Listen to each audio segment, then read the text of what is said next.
Now it happened on a day that Jonathan the son of Saul said to the young man who bore his armor, "Come, let's go over to the Philistines' garrison that is on the other side." But he didn't tell his father.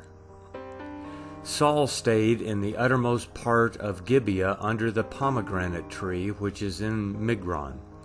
And the people who were with him were about 600 men, including Ahijah the son of Ahitub, Ichabod's brother, the son of Phinehas, the son of Eli, the priest of Yahweh in Shiloh, wearing an ephod. The people didn't know that Jonathan was gone. Between the passes by which Jonathan sought to go over to the Philistines' garrison, there was a rocky crag on the one side and a rocky crag on the other side, and the name of the one was Bozez, and the name of the other Seneh. The one crag rose up on the north in front of Michmash, and the other on the south in front of Geba. Jonathan said to the young man who bore his armor, "Come, let's go over to the garrison of the uncircumcised. It may be that Yahweh will work for us, for there is no restraint on Yahweh to save by many or by few."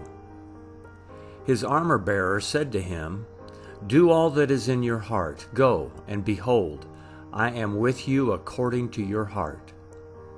Then Jonathan said, "Behold, we will pass over to the men, and we will reveal ourselves to them. If they say this to us, 'Wait until we come to you,' then we will stand still in our place and will not go up to them. But if they say this, 'Come up to us,' then we will go up, for Yahweh has delivered them into our hand. This shall be the sign to us." Both of them revealed themselves to the garrison of the Philistines, and the Philistines said, "Behold, the Hebrews are coming out of the holes where they had hidden themselves."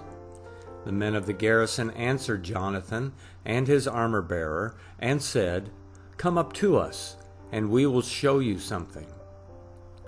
Jonathan said to his armor-bearer, "Come up after me, for Yahweh has delivered them into the hand of Israel." Jonathan climbed up on his hands and on his feet, and his armor-bearer after him. And they fell before Jonathan, and his armor-bearer killed them after him.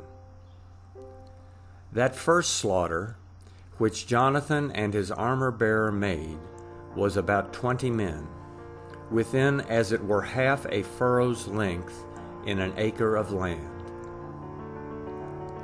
There was a trembling in the camp, in the field, and among all the people. The garrison and the raiders also trembled, and the earth quaked, so there was an exceedingly great trembling. The watchmen of Saul in Gibeah of Benjamin looked, and behold, the multitude melted away and scattered. Then Saul said to the people who were with him, "Count now, and see who is missing from us." When they had counted, behold, Jonathan and his armor-bearer were not there. Saul said to Ahijah, "Bring God's ark here." For God's ark was with the children of Israel at that time. While Saul talked to the priest, the tumult that was in the camp of the Philistines went on and increased. And Saul said to the priest, "Withdraw your hand."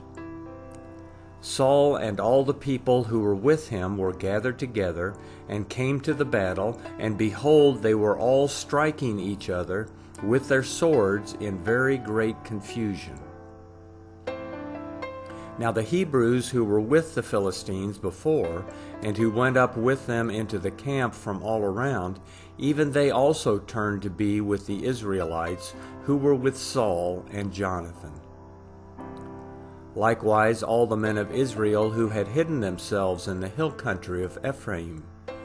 When they heard that the Philistines fled, even they also followed hard after them in battle.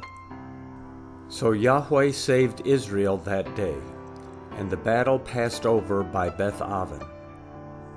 The men of Israel were distressed that day, for Saul had adjured the people, saying, "Cursed is the man who eats any food until it is evening, and I am avenged of my enemies." So none of the people tasted food. All the people came into the forest, and there was honey on the ground.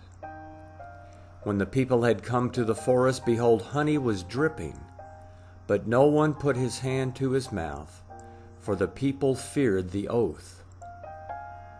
But Jonathan didn't hear when his father commanded the people with the oath.